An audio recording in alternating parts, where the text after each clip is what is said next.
Hello again, my non-existent subscribers to my YouTube channel.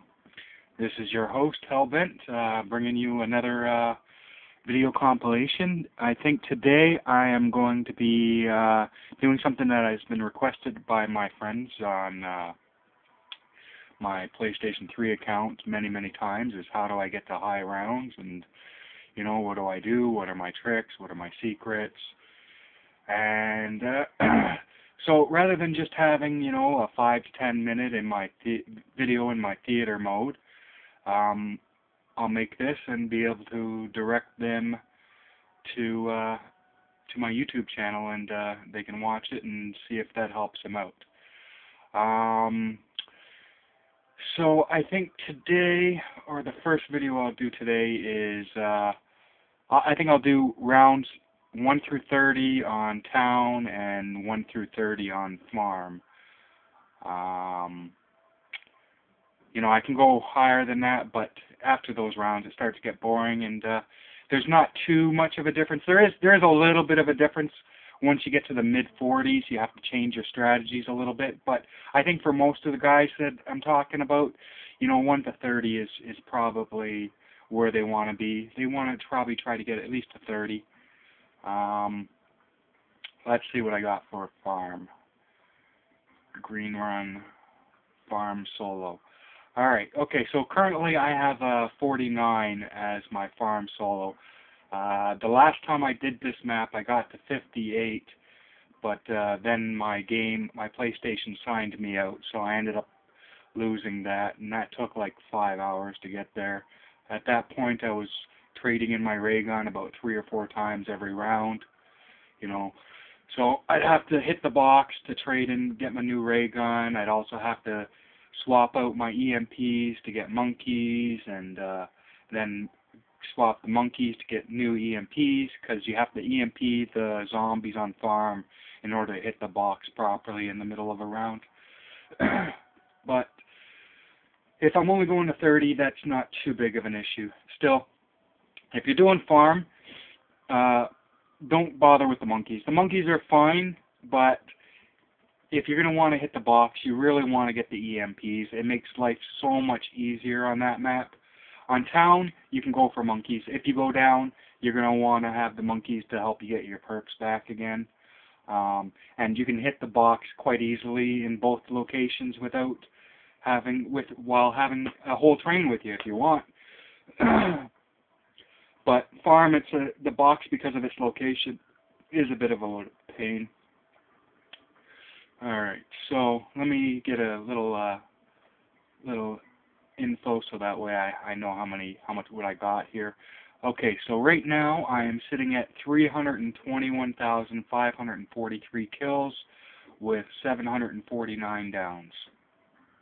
Not too bad. If I pull up my calculator, I can see that is, let's see, 321,543 divided by 749 equals 429 KD. 429 kills per down. Not too bad, not too great. My revives aren't super great. I got only 1,700 revives, 409 deaths, 2,700 miles traveled. Career stats, it's 2.11 or 211% bullet accuracy. Since Die Rise has come out, that's gone down. It used to be over 300%, but now it's down so low just because Die Rise in the early rounds you can stand your ground so easily. So you're killing the zombies one at a time, so you're not having multiple hits with every bullet. And then usually on the higher rounds you end up using the liquefier a lot. Or, if you're running co-op, I run co-op a fair bit on that map, and it's still you're shooting one zombie at a time. So it's gone down quite a bit. My grief stats right now are pretty much 35,000 kills with 194 downs. Alright, so let's get to it. So we're going to do farm. Oh, wrong map. I can't wait for Mob of the Dead. I'm getting kind of bored of these maps. Survival on farm. Solo. Alright. So what this strategy is you're going to want to do something called manipulating the spawns. Now, on every zombies map, the zombies will spawn in certain locations depending on where you are.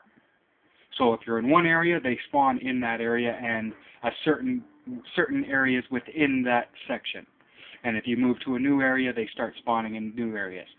So with this map on farm, as long as I get to the side of the barn or inside the barn before the zombies start spawning in, they'll all spawn out of 3 windows. And we're going to use that to our advantage. So here I am. I'm in the barn. Now, in the early rounds right here, it doesn't really matter because, I mean, the zombies are walking so slow.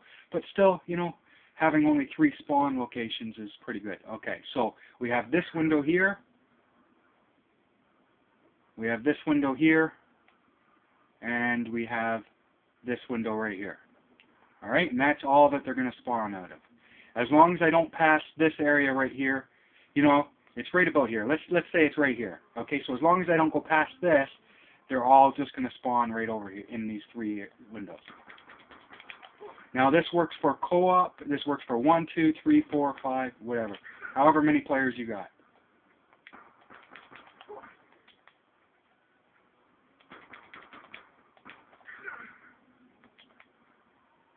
Alright, so now if you're playing with 3 or 4 players, you can actually post a guy at each window. And you can have your 2 weakest players both together at a window.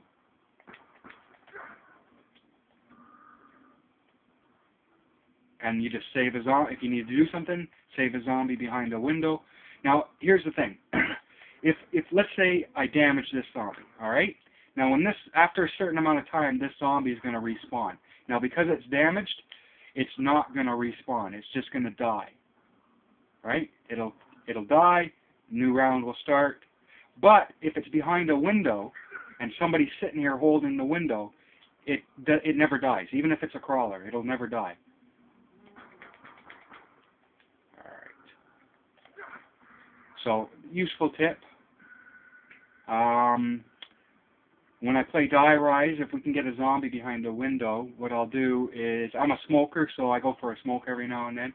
So while everyone's going to hit the box or get their perks or pack a punch or whatever, I'll stick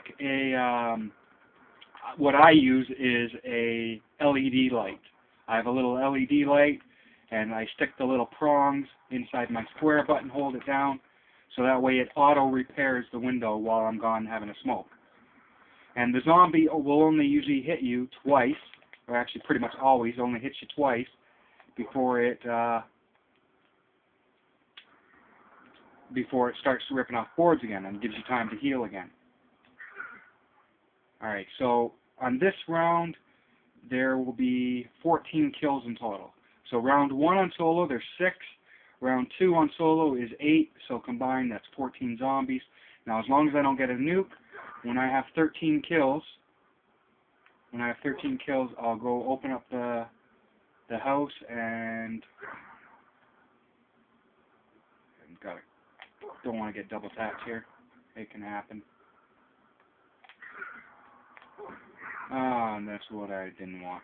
Alright, so what am I going to do? Alright, I think I'm just going to let them spawn in mostly, and then I'm going to go hit the house.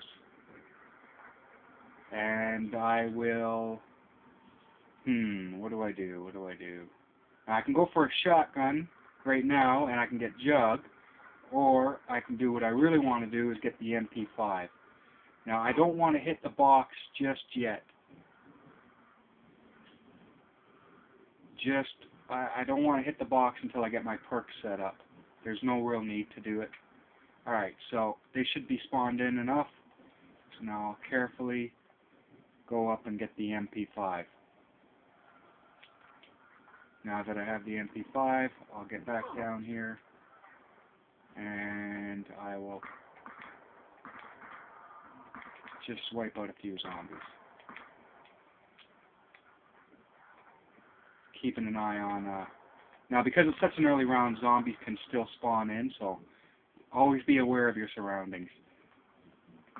If zombies can be behind you, assume that they are, and don't take for granted that you're clear and you're back.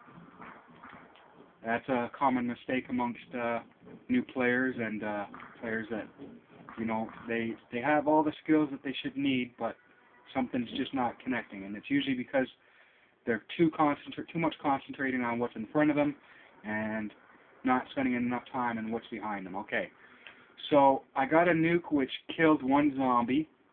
Normally you'll have 27 kills by the end of round 3.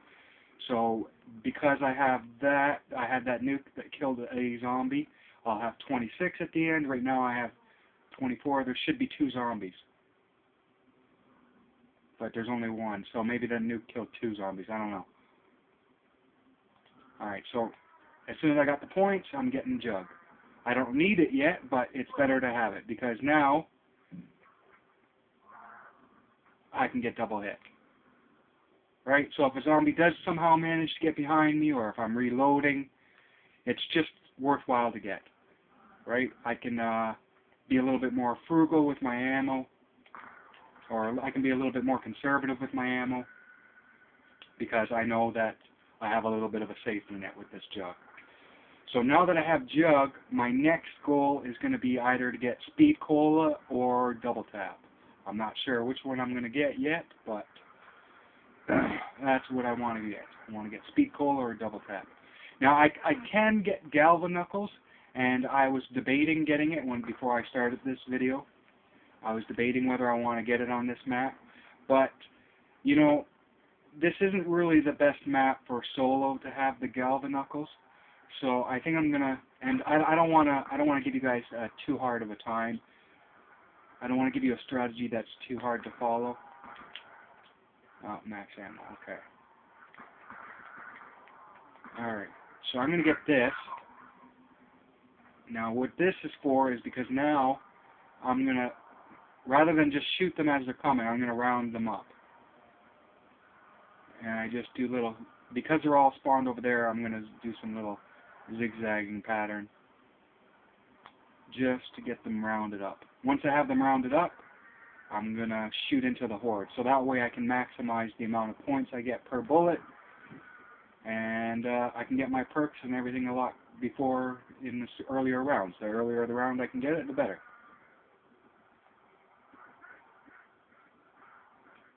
Alright? So, don't like these early rounds. The early rounds are a pain in the ass because you got so many different speeds of zombies.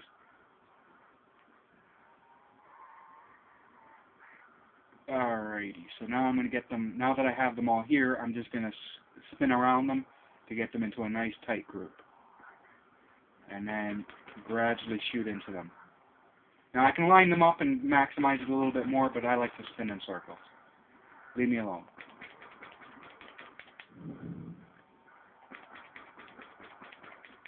Alright, so on Black Ops 1, you could hit a maximum of 3 zombies with a bullet, with a normal bullet.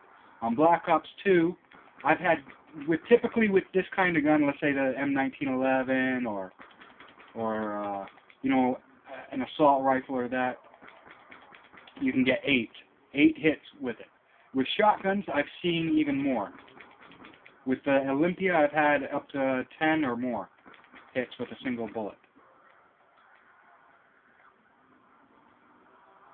And how I know that is because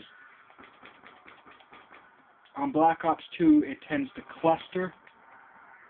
Alright, so I'm going to go for Speed Cola. It tends to cluster the points, so you'll get, to, instead of it saying 10 times 8, instead of it having 8 10s, it'll have 180. It'll have 1 times 80. So you'll see an 80 instead.